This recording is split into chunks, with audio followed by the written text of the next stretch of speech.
Hey guys, welcome to the meet and greet. I'm Monty. I'm here currently in the heart of Shepherd Bush, or as some might call it, Shebu. Very well. Shebu. Yes.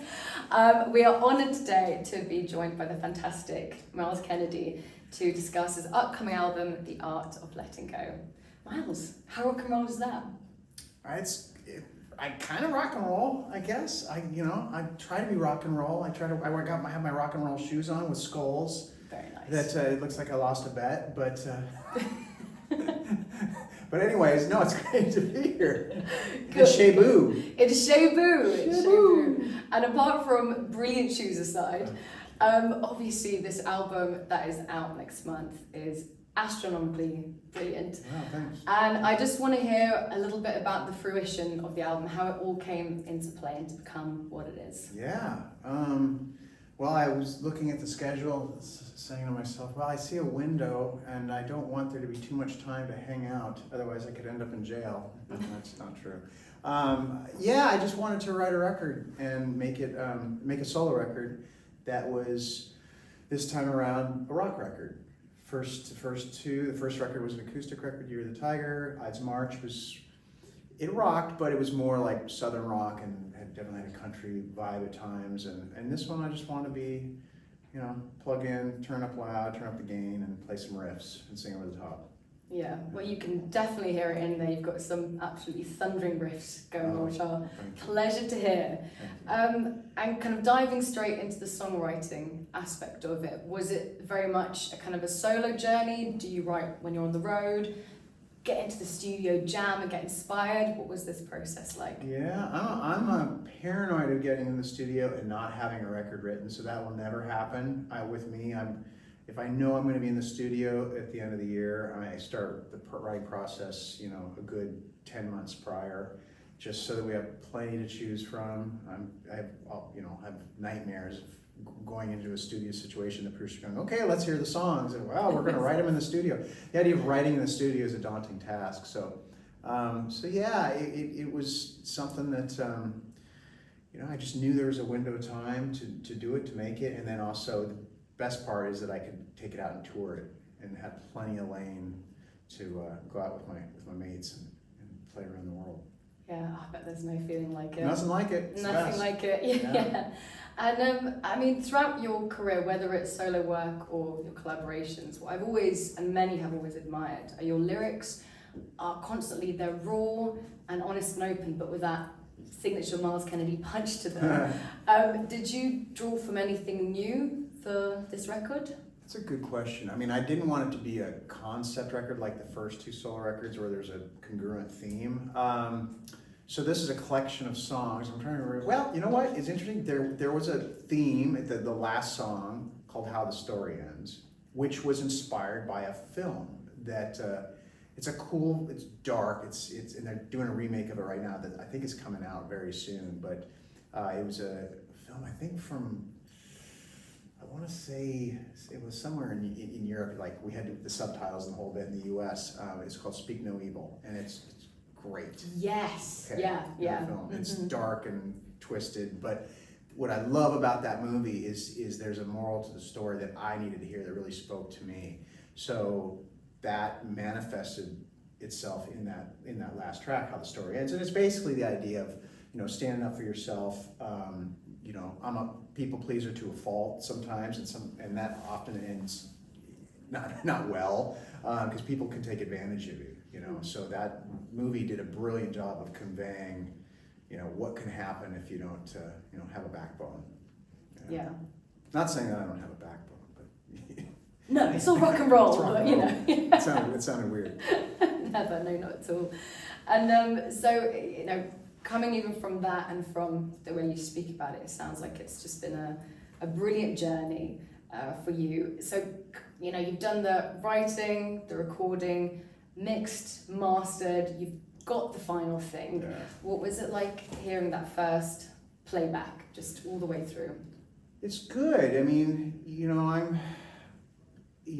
For me, the best part is when you get those mixes back initially and you play it on various, you listen to it with headphones, you go out in your car, you turn it up. It's great because you've documented the idea and now it's hopefully going to be around when you're gone. You know, there's something about that I find a certain solace in. It's just like, okay, you've documented that, and that batch of tunes now is out in the, you know, it's in the universe, and that's a good feeling. But then you're off to the, you know, what's the next thing going to be? And as somebody who likes creating more than just about anything, I love touring, I love performing, but creating and being in the studio is such a rush. It's you know, I'm always looking for that next goosebump, or even, you know, just welling up with tears when something's really good. You know, I kind of I try to keep that sensitivity, because as a creative person, as a songwriter, I need to keep that there, not numb it, right? Mm-hmm. That's one of the reasons I don't really do much partying or anything, because I really need those, that part of my persona to be in full effect, so that when I create, you know, it's I can trust my filter, if you know what I'm saying, where I'm not getting fooled. Like it's something back in the day when I used to party a little bit here and there, you get tricked. You think, oh, that's really great, or something that you might miss something. But now it's just really all about being present and just being hyper aware of everything that's going on, and taking it in and then manifesting in songs. So that clarity really lends itself to the music. It's all about clarity at this point, yeah. Yeah. And so when you listen to these playthroughs, do you have a ritual that you do? I remember hearing Dave Grohl likes to listen to them in the car, you know, because apparently it gets that full effect. Do you have any ritual that you do to get the Myles Kennedy tick off? The car's a big one. Yeah, the car's a good one. I think that's, I would agree with Dave on that one. Yeah. Go take in your car, go for a spin, and sometimes I'll work out with it, see if it helps me lift. Instead of being able to lift 5 pounds, I might be able to lift 6 pounds. Yeah, if you add 5 kg on there, it's a good track. Right. Yeah. Also, I'll play it for friends, and just, you know, what do you think of this? And just because at that point you get too close to it. You know, you've heard it 1,000 times, so it's nice to get that outside perspective. But yeah, I think car is the way to go. That's number one. Yeah, you heard it here many times. Dave Grohl, Myles Kennedy, it's the way to go. And so when are we gonna hear the music live? When is that all kicking off? We're gonna start, we're gonna bring it across the pond at the end of October. And we start in Germany, I believe, and then we'll be over here a few weeks later. I think we wrap up in like December over here, and I'm excited. Yeah, now I've got to, when this whole press run's done, I got to go home and just start woodshedding, you know, and just practice day in and day out. Try to remember all the lyrics. That's the thing with me, is this damn lyrics. It's like I've made enough records over the last few decades where now there's just not enough room for the songs. So just a lot of practice, just repetition. Yeah. And then you'll come back and give us all an early Christmas present. I'm gonna try. With a tour around. I'm gonna try. Yeah. Yeah. Ho ho ho. Yeah. Well, we're so excited for you guys to be back over once you head there, and then come back and give us a really good tour. We'll all be there. Do you ever look at, I mean, like you said, you've been doing this for decades, you have worked with some incredible people, you've been touring almost continuously, it must feel like.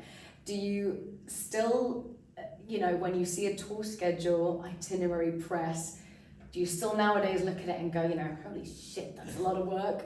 Or are you more you're in the motion, you know what's coming, you know what's happening? I don't know. I mean, sometimes it can be a little overwhelming.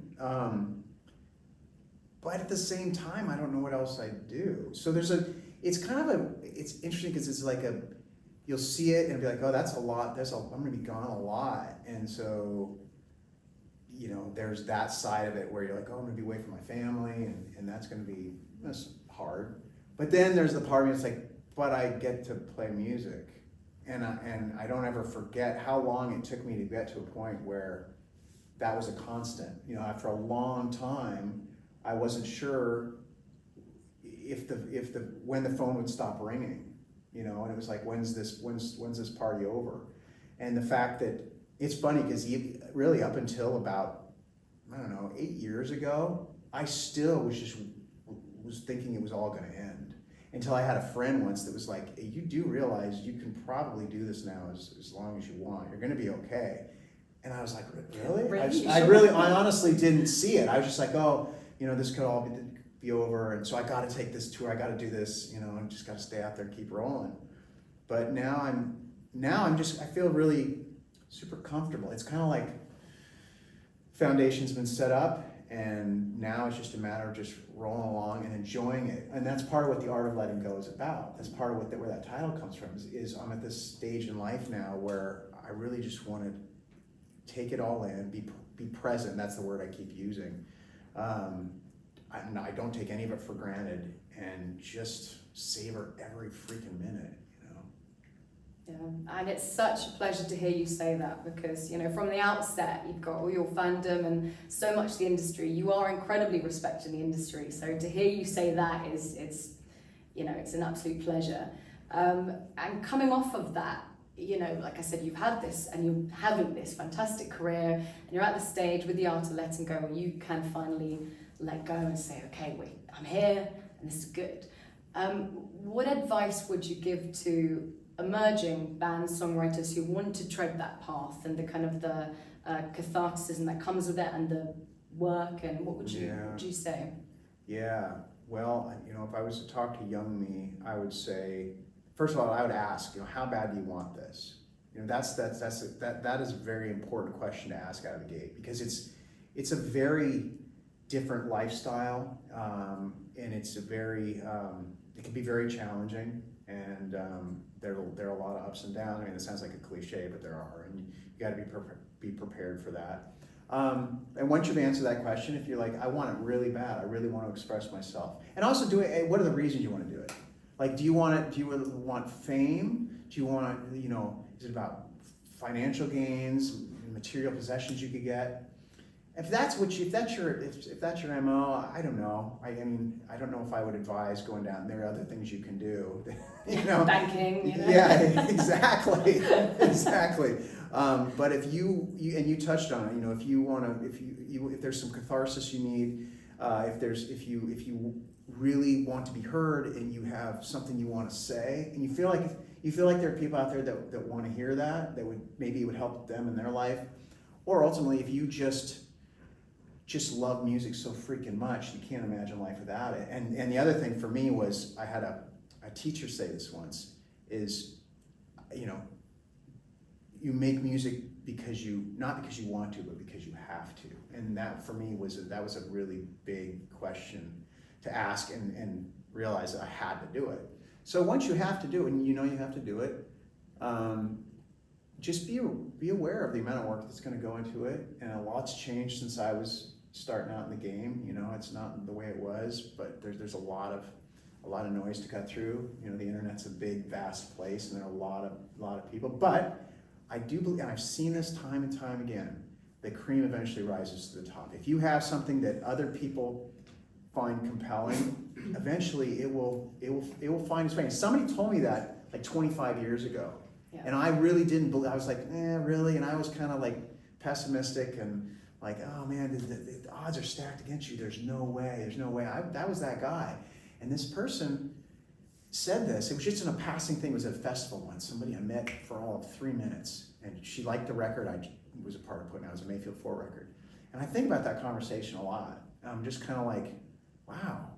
So I'm going to say that now. Like, eventually, if you have something that people find compelling, enough people find compelling, you might be surprised 25 years later the story you'll tell. Yeah. You just gotta believe in yourself. Yeah, definitely. And I think it will, all the people, like you say, if you want it, you've got the talent, you've got the work ethic, and you believe in yourself. Yeah, I mean, you are the living example of that. And obviously with, you mentioned the cream of the crop that make it to the top, and I know your roster of who you've worked with. I mean, come on, it's just absolutely fantastic. But my question is, because this is the meet and greet show, are there any musicians, bands, or just figures in the industry that you would want to go meet and greet backstage? Anyone that you haven't yet worked with or met? Oh, geez. So there's so many. Oh man, I don't even know where to start. And people ask this question, I always draw a blank. Who would I want to meet and greet? I would like to meet Sting. Yeah, that's a good one. That's a good Yeah, one. yeah, the Police were like a big thing for me growing up. I like Sting. I did get to meet Devin Townsend recently. That was great. I think he's extremely talented. And we're touring together soon, which I'm stoked about. I'm totally drawing a blank. I feel like I've met kind of everybody I ever. That's part of the problem is that I honestly feel like, gosh, pretty much all the boxes are checked. It's not a bad problem to have. No, it's crazy. Yeah. It really is crazy when you ask that question, and I honestly can't think of it because I'm like, well, yeah, I got to meet that person. Yeah, I got to jam with that person. Like, how did this all happen? Yeah. So maybe Sting. Well, maybe next time if we do this again, and you'll say, well, Sting's good, so we've done that. Yeah. Hey. So what is next? What is coming up? And we have also another question rolling into that. A few of the fans have asked, will you be working with Slash again? So what's next is a lot of touring for this. There's a nice clear lane for once with my solo stuff. I got a nice runway to really go out and promote this. So I'm really, really stoked about that. And as far as Slash, we're trying to figure that out with everybody's schedules. Yeah, I hope so. I mean, I love making music, and it's hard to believe. And we just did that tour a few months ago. We did like 4 or 5 months, toured all over the world, minus the US. And it was crazy because we all just had the epiphany. We're like, we've been doing this for 15 years. It's nuts. It's crazy. Oh, I know one person, Elton John. Elton John. There Elton we John. go. Yes. Elton John. Let's make it happen. Let's make it, please. Let's make it happen. I was thinking the whole time, like, oh, I totally botched that question. That is a brilliant one. Well, you know what? Thank you so much for speaking with us. And that is the note that we're going to end on, Elton John. Thank you so much, Myles Kennedy. You. It's been brilliant. The Art of Letting Go is out next month, and we're so looking forward to you coming over back to the UK to tour. I'm stoked. I can't wait. Thank you very Yay! much. Thank you. Amazing.